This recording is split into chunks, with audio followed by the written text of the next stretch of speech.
Halo, kami dari kelompok parser dari kelas 01 untuk tugas besar mata kuliah IF 2124 Teori Bahasa Formal dan Otomata.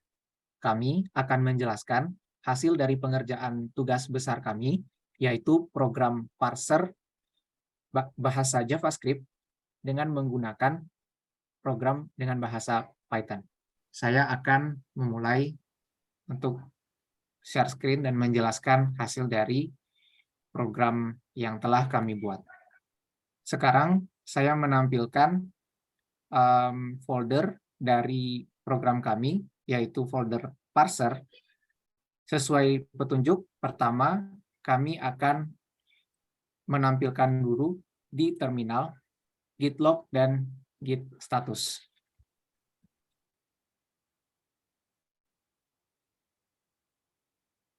Baiklah, dari git log terlihat bahwa push terakhir yang kami lakukan itu ada pada tanggal 26 November di pukul 00.57. Selanjutnya, saya akan melakukan git status. Folder ini sudah tidak di-push atau diubah apa-apa lagi setelah deadline. Selanjutnya, akan dimulai dengan penjelasan FA oleh teman saya, Sofyan. Di dalam file finite automaton ini terdapat dua kelas, yaitu kelas finite automaton dan kelas identifier automaton. Kelas finite automaton berfungsi untuk sebagai simulator dari finite state machine, di mana di sini terdapat beberapa variabel, diantaranya init state, final states, dan transitions. Init state adalah state inisial, state awal dari mesin automatonnya, dan final states itu adalah state akhir yang mana state itu diterima oleh mesin. Terus transition adalah fungsi-fungsi transisi yang ada pada mesin automaton. Lalu di bawahnya ada kelas identifier automaton. Ini finite automaton khusus yang memakai finite automaton di atas, yang tugasnya untuk memvalidasi identifier yang nanti akan dipakai di JS parser. Lalu selanjutnya ada file tokenizer.py.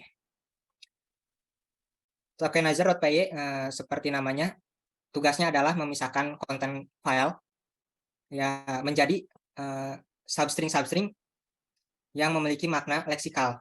Di sini token-token tersebut diantaranya ada word, ada open parenthesis, ada dan lain-lain, sama dengan operator dan sebagainya. Tokenizer ini juga berfungsi untuk mereport error. Ada di sini ada fungsi print error. Print error ini tugasnya adalah untuk mereport error, melaporkan error dengan format error. Dia mereport file path-nya, lalu dengan lokasi di mana error tersebut terjadi. Selanjutnya JS parser akan dijelaskan oleh Fazel.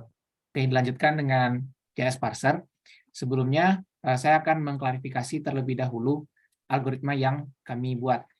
Jadi kami tidak menggunakan rekomendasi CFG yang disarankan, yaitu CYK. Akan tetapi, kami menggunakan predictive parser. Alasan kami menggunakan algoritma ini adalah kami ingin mengetahui lokasi atau bagian dari program yang salah dan tidak sesuai sintaks. Jadi, predictive parser itu adalah salah satu bagian dari algoritma recursive descent parser. Nah, recursive descent parser itu adalah salah satu jenis dari top-down parser yang dibuat dari prosedur-prosedur yang rekursif, di mana setiap prosedur mengimplementasikan salah satu non-terminal dari grammar. Jadi, predictive parser itu adalah recursive descent parser yang tidak memerlukan backtracking. Nah, predictive parser yang kami buat ini merupakan bentuk dari grammar LLK, di mana LLK ini adalah salah satu bentuk CFG di mana terdapat integer K yang memperbolehkan recursive descent parser ini untuk menentukan apakah produksi ini diperiksa menggunakan K tokens dari inputnya. Jadi pada predictive parser ini, kami menggunakan LL1, yaitu memprediksi satu token setelah inputnya. Dan desain dari parser ini kami buat dalam file bakusnaur.txt. Jadi dari sini bisa dilihat struktur atau desain dari CFG-nya. Dan CFG dari program itu kami buat sehingga ditampilkan itu bisa dalam bentuk parse tree. Dan dimulai dari program. Nah, program itu berisi statement list. Nah, dilihat lagi di JS parser. Jadi pada JS parser di sini di import dulu modul dari tokenizer. Dan kemudian token-tokennya diinisialisasi dengan karakter yang sesuai. Dan dilanjutkan dengan keyword yang ada atau diwajibkan dalam program ini. Dan selanjutnya, ini adalah kelas JS Parser. Ini adalah kelas utama dalam program ini. Dan pada kelas JS Parser ini, didefinisikan setiap metode yang merupakan representasi dari production rules dari CFG yang kami buat. Jadi karena kami memilih LL1, maka bentuk dari production rules-nya adalah seperti ini. Pertama, ini kalau kita lihat di sini ada dev init yang mana merupakan konstruktor dari kelas JS Parser ini. Dan kemudian di bawahnya ada metode-metode untuk melakukan parsing, yaitu melakukan parse terhadap string, melakukan parse terhadap file, dan kemudian barulah membuat production yang utama dari program ini, yaitu program. Nah, jadi setiap program atau setiap file yang diparse itu akan masuk ke dalam program. Nah, kemudian di dalam program dia akan melakukan expect terhadap statement list. Apakah ada statement list atau tidak. Dan kemudian pada statement list, sesuai desain dari pada Bakusnaur, yaitu desain CFG kami, di sana dia akan expect lagi statement atau statement list statement. Yang mana dalam statement itu ada berbagai macam statement yang bisa di-expect dari satu production ini. Jadi, dalam representasi CFG, bagian atas ini adalah left hand side dari satu production. Sedangkan di bawahnya ini adalah right hand side-nya. Jadi dari bagian sebelah kiri itu bisa ditentukan token-token apa saja, atau maksudnya ekspresi-ekspresi apa saja yang legal berdasarkan token sebelumnya. Jadi hal itu berlanjut terus-menerus sesuai penulisan dari program itu. Jadi sampai ke bawah statement list dari statement. Nah, pada statement ini disebutkan keyword-keyword yang muncul pada program JS Parser, yaitu ada keyword while, do, for, if, try, return, var, switch, throw, break, continue, dan function. Jadi setiap is keyword, jadi is keyword ini adalah fungsi ya untuk mencocokkan suatu keyword. Nah, ketika match dari selanjutnya itu adalah while, jadi artinya ketika tokennya itu adalah while, dia akan melanjutkan ke fungsi atau metode dari while statement. Nah, pada while statement ini akan dijelaskan apa saja grammar dari while statement, atau maksudnya apa saja production dari while statement itu.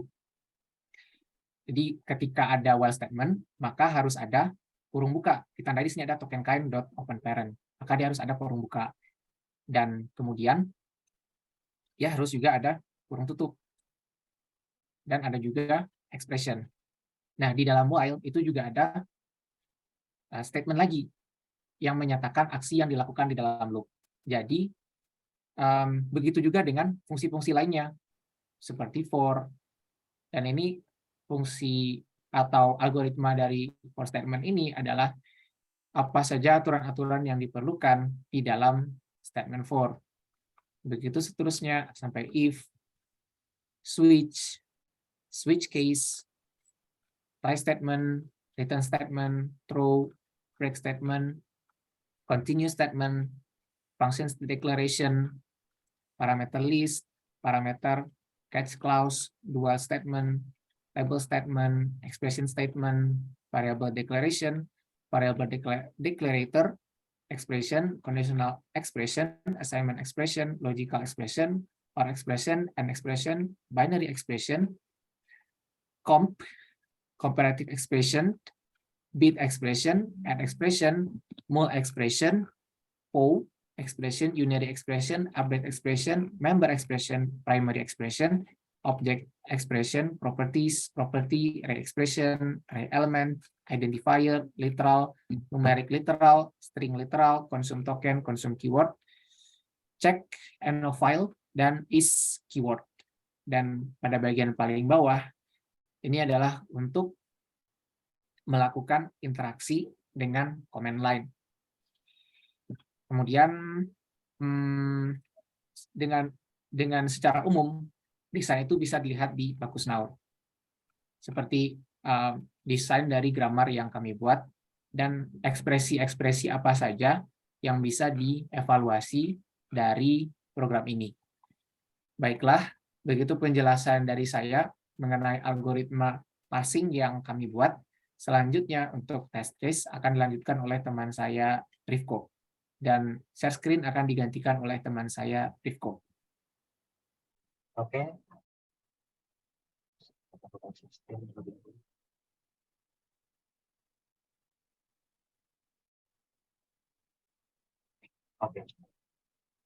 Oke, jadi di sini saya akan lakukan test case untuk case-case yang sudah diberi oleh asisten. Pertama, saya akan memastikan dulu kalau saya tidak melakukan perubahan sebelumnya. Ini masih sama, tidak ada perubahan. Kemudian saya akan memasukkan folder test case-nya terlebih dahulu.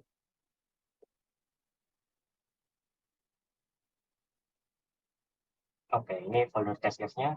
Pertama saya ganti dulu namanya, menghindari spasi. Oke. Test case 1, test case 2, test case 3.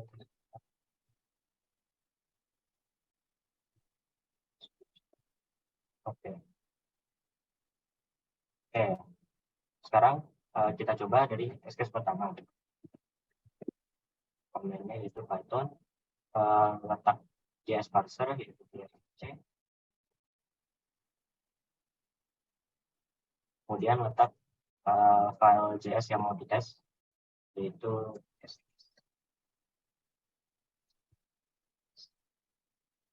Nah, di sini terdapat message error karena kami lupa untuk implementasi parser untuk sintaks call function. Di sini terdapat call function karena kami lupa untuk mengimplementasikannya, maka di sini message error akan terdapat di console log.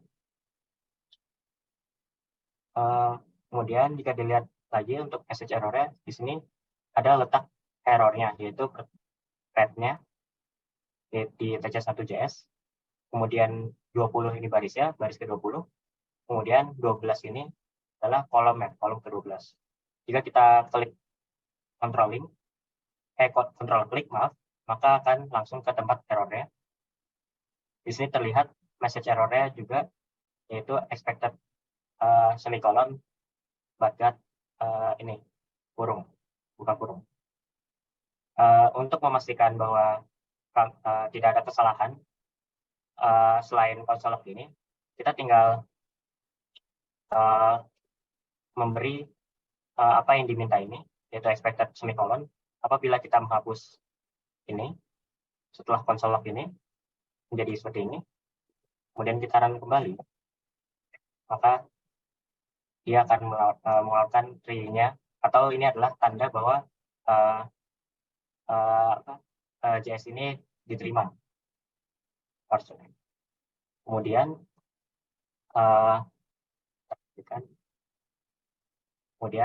masuk ke test case 2. Kita coba. Nah, di sini sama kesalahannya karena kami lupa membuat untuk membuat function call, maka akan sama di sini di console log. Jika kita melakukan hal yang sama, kemudian kita run ulang, maka ia akan lanjut ke error yang setelahnya, yaitu console log yang di sini. Nah, karena ini ada banyak console log-nya, itu ada ini, dan ada ini. Kita sebelumnya coba dulu satu-satu untuk memastikan bahwa yang salah itu sama tadi, seperti ini. Kita hapus, kita save. Kemudian kita tes lagi.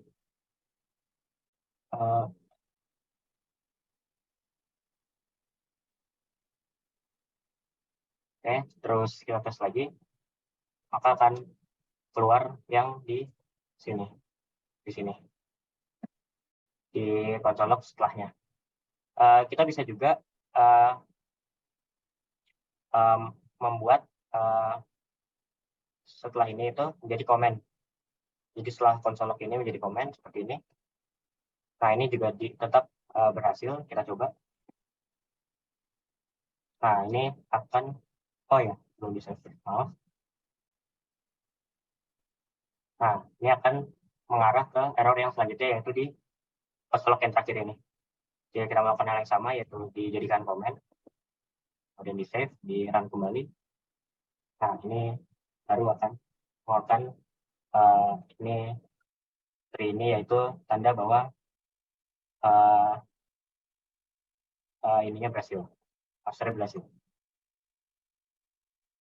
Kemudian kita lanjut ke test case 3. Nah, di test case 3 kita coba dulu.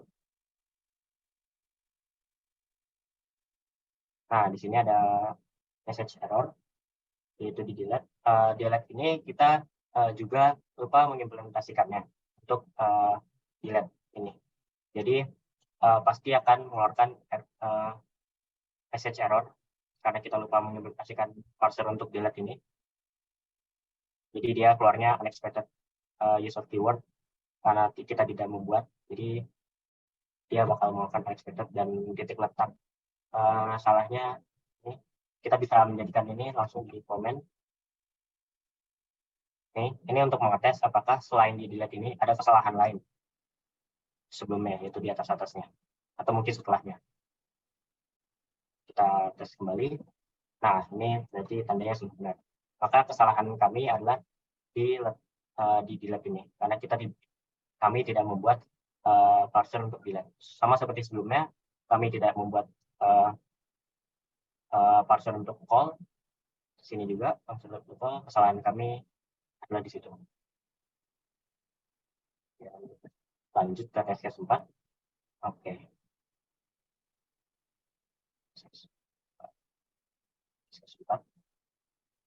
Oke, bisa langsung coba. Oke, sama. Karena kami tidak membuat function call, maka akan keluar error di sini, di call. Kita bisa kontrol klik. Nah, sini kita bisa langsung kemudian jadi komen. Save, kemudian di run kembali. Dan ini adalah console log yang selanjutnya di bawah ini. Kita jadikan komen. Nah, ini di run kembali. Oke, benar. Jadi kesalahan untuk JS yang ini sebenarnya tidak ada kesalahan, namun karena kami lupa membuat function call, implementasi function call, maka tidak akan mengeluarkan error di console log. Oke, lanjut ke test case 5. Oke, test case 5.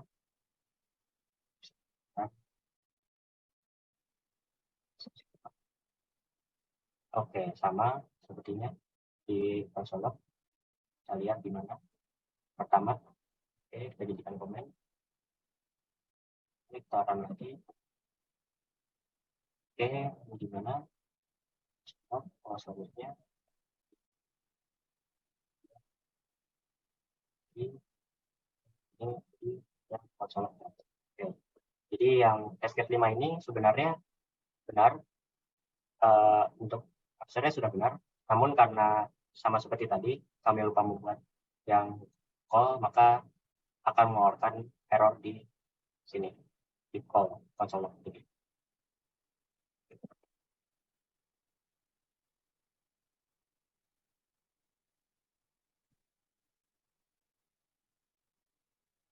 Oke, oh iya, yang terakhir tadi lupa coba. Nah, ya, ini ya tadi sudah benar, berarti ini sebenarnya test case 5 ini sebenarnya benar parsernya, namun call ini. Jadi dia akan mengeluarkan kesalahan yang seharusnya benar. Oke, lanjut ke test case 6.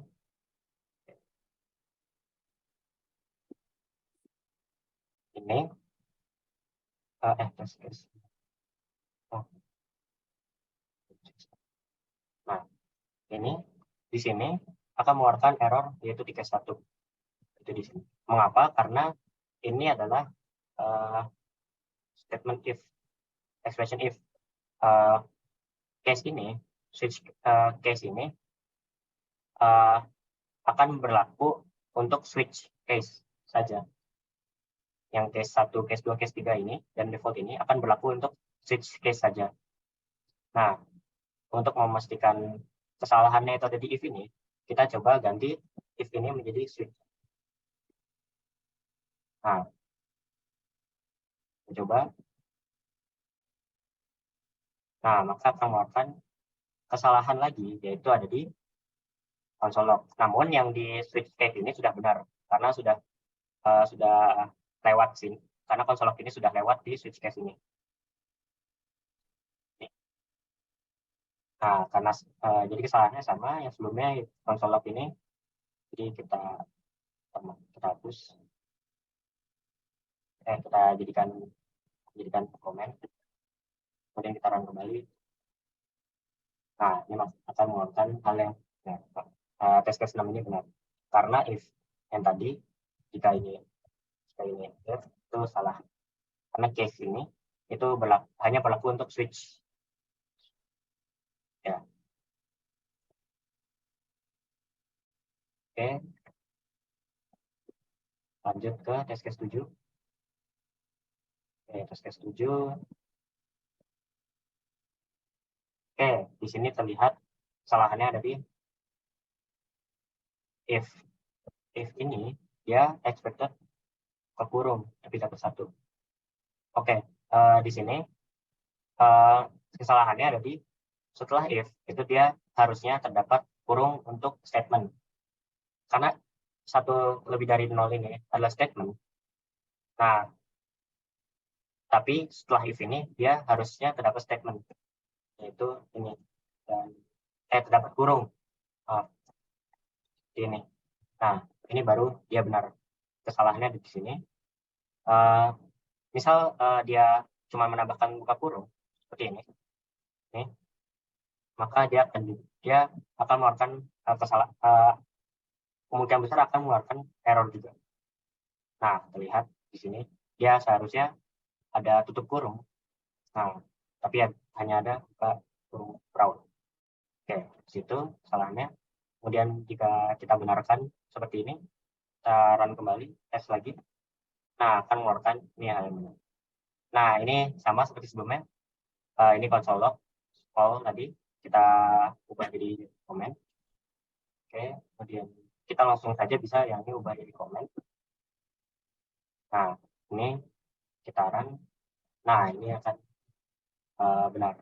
Jadi kesalahan di test case 7 ini yang seharusnya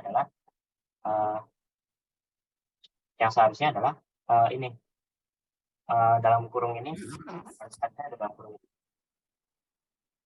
Itu tadi kesalahannya. Oke, kemudian test case 8. Oke, test case 8 terlihat kesalahannya ada di var 123 ini. Nah, ini kenapa salah? Karena nama variabel itu harusnya diawali dengan huruf, tidak boleh diawali dengan nomor seperti ini. Jadi untuk memastikan ini salahnya itu, kita coba benarkan menjadi seperti ini. Oke, lanjut. Nah, kemudian ini masih terdapat salah, yaitu ada di sini. Nah, ini sepertinya ini mengharapkan untuk operasi. Namun operasi itu tidak ada spasinya. Jadi kita bisa benarkan, kita coba benarkan untuk seperti ini. Dan kita run kembali. Nah, di sini masih ada kesalahan, yaitu di var ini. Ini seharusnya tidak ada operasi.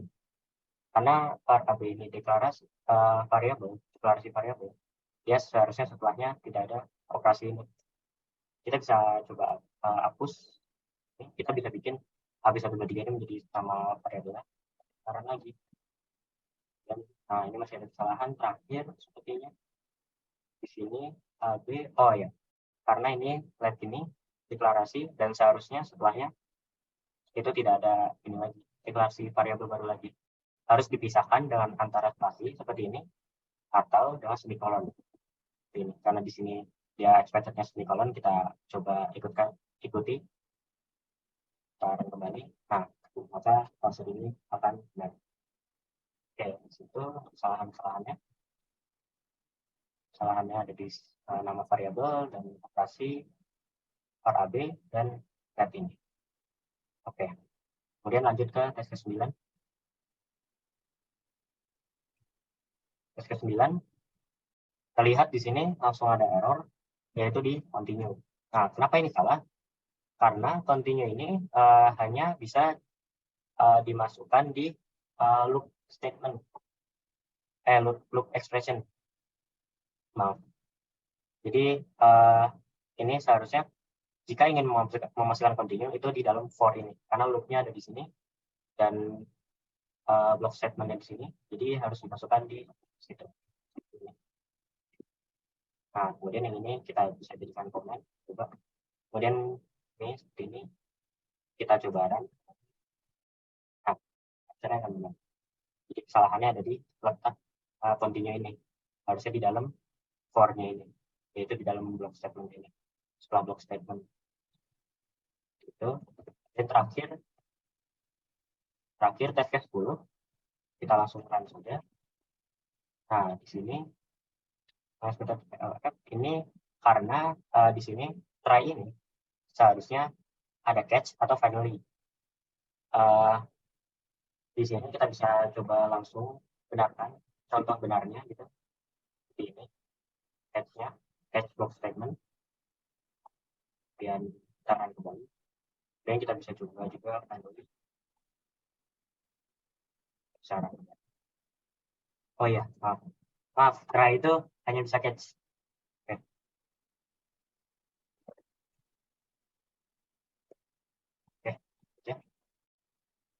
Oke. Jadi ini kesalahannya ada di catch ini. Oke, itu aja untuk tes-tesnya 10 ini. Terima kasih. Mohon maaf atas segala kekurangannya. Saya kembalikan ke Fazil. Oke, terima kasih Rifko yang sudah menjelaskan test case. Baiklah, saya akan menyimpulkan hasil dari demonstrasi kami ini. Pada program parser bahasa JavaScript ini, kami telah berhasil membuat program untuk memparse sebuah program dalam bahasa JavaScript. Kami memilih program algoritma predictive parser dibanding CEK, karena kami ingin mengetahui dengan baik di mana lokasi kesalahan-kesalahan itu ada pada program. Akan tetapi, hal-hal yang menjadi kekurangan dalam program ini adalah kami lupa untuk mengimplementasikan production rule dari hal-hal mendasar, yaitu function call, dan juga delete. Dan tentunya masih banyak kekurangan lain yang merupakan sintaks-sintaks yang sebenarnya legal dalam bahasa JavaScript. Dan kekurangan-kekurangan itu mungkin bisa menjadi perbaikan supaya program ini lebih baik ke depannya. Sekian presentasi dari demonstrasi tugas besar kami ini. Terima kasih.